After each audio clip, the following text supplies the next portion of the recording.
नमस्कार भावा बहिणींनो, आज मी तुम्हाला तांदळाच्या पिठापासून एकदम कुरकुरीत अशी भजी करून दाखवते। एकदम साधी सोपी रेसिपी शेअर करायला लागली बघा, नक्की करून बघा। आपल्याला 1 वाटी तांदळाचं पीठ पाहिजे। मी छोटी वाटी घेतली, तुम्ही मोठी जरी घेतली तरी चालते। इथं पाव वाटी दही घालते, थोडंसं आंबट आहे दही तर कमी घालायला लागले, कमी आंबट असलं तर अर्धी वाटी घाला। तर चवीपुरतं मीठ घालते।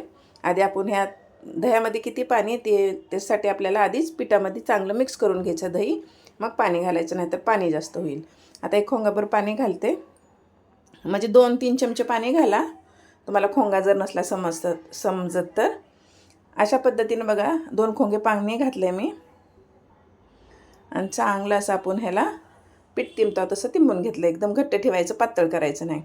तर ह्याच्यामध्ये आता आपल्याला बटाटा खिसून घालायचा। 2 घेतलेत मध्यम आकाराचे बटाटे।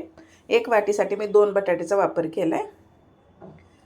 अशा पद्धतीने आपण बटाटे खिसून घालू। आता काय तांदूळ भिजवून मग त्याला वाटायचं मिक्सरमध्ये, एवढा कुटाणा करण्यापेक्षा मस्त असं साध्या सोप्या पद्धतीनं करा, त्याच्यापेक्षा बी चांगली लागते ती भजी खायला। एकदा नक्की करून बघा। आता चांगला आपण बटाटा बी मिक्स केला, बटाटा घातल्यावर लई चिकट होते बघा। अशा पद्धतीनं थोडासा आपल्याला जोर लावून ह्याला मिक्स करावं लागते। आता ह्याला आपण झाकून ठेवू 10 ते 15 मिनटं। टाईम असला तर अर्धा तास जरी ठेवला तरी चालते, पण इथं मी 10 मिनटं ठेवणार आहे। त्याच्यात आता बघा आपल्याला घालायची थोडीशी कोथिंबीर, अर्धा चमचा जिरं आणि 3-4 हिरव्या मिरच्या चिरलेल्या आहेत। जिरं बिना वाटता घालायला लागले, असंच जिरं घालायचं। आता 10 मिनटं झालेत बघा। आपलं पीठ बघते मी, तेल ठेवलं मी इथं तापायला बी बाजूला। आता आणि थोडंसं पाणी घेतलं आहे बघा, 2 चमचे बी नसेल तेवढं पाणी घालते। आणि मी सोडा घालायचा राहिला होता माझ्याकडनं, तर मी ह्याच्यात सोडा पण टाकणार आहे। तर एकदम 1 चिमूटभर तुमच्यासमोरच घालते बघा, एकदम थोडंसं घालायचं सोडा, जास्त घालू नका नाहीतर तेल जास्त शोषून घेते। अशा पद्धतीनं आपण सोडा बी घातला आहे। सोडा घातल्यावर 2 थेंब त्याच्यावर पाणी घालायचं, जास्त घालू नका पाणी। जितकं पीठ घट्ट असेल ना तेवढी भजी मस्त आणि कुरकुरीत होतात, तेल बी जास्त शोषून घेत नाहीत। नाहीतर काय होते माहिती आहे, तेलात सगळी भजी पातळ झालं की तेलात सगळी भजी फुटून जातात आणि सगळा तेलाचा बी सत्यानाश होते। आता ह्याच्यात आपल्याला जिरं, कोथिंबीर आणि हिरव्या मिरच्या घालून घ्यायचे। काही जास्त ह्याच्यात साहित्य लागत नाही करायला, या भजी करायला एकदम झटपटन मस्त अशी होतात। जर कधी पाहुणे आली तरी हे करून द्या, नाहीतर मुलांना करून द्या। तुमच्या परिवाराला सगळ्यांना आवडण्यासारखी रेसिपी, साधी सोपी आहे, जास्त काय ह्याच्यात साहित्य लागत नाही। तर इथं बघा अशा पद्धतीनं आपण हे पीठ चांगलं असं तिंबल्यासारखं करून घेतलं आहे, घट्ट असं, जास्त पातळ ठेवलेलं नाही बघा तुम्ही।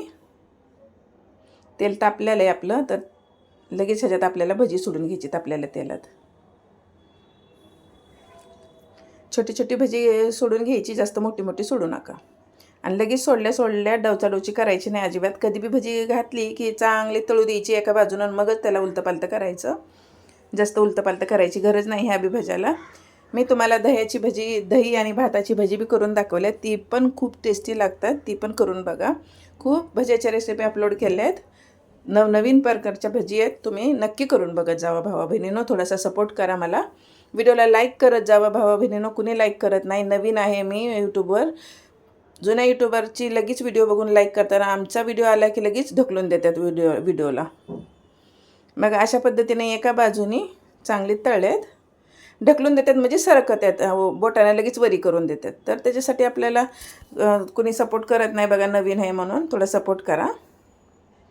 तुमच्या सपोर्टची खूप गरज आहे भावा बहिणींनो, मला खरं मी सांगते। अशा पद्धतीने बघा एका बाजूने आपली भजी झाल्यात तळून। आता मस्त कलर बी झाला आहे बघा आपल्या भज्याला, कुरकुरीत दिसतायला पण कुरकुरीत दिसतात। तुम्हाला जवळून दाखवते मी।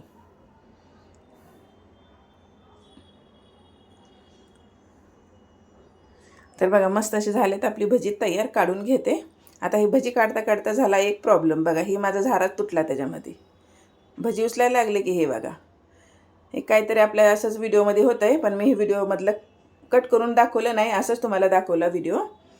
आता मी काय करते, आपण तर म्हणतात ना इंडियन वुमन सगळ्यात भारी, तर आता बघा घेतलं ही पक्कड धरलं की ह्याने लगेच काढली भजी ह्याच्यात। मस्त अशी आपली भजी झाल्यात, करून बघा भावा बहिणींनो। हिरवी चटणी जरी खायची असली तरी खा, कॅचअप बरोबर खायचं असलं तर खा।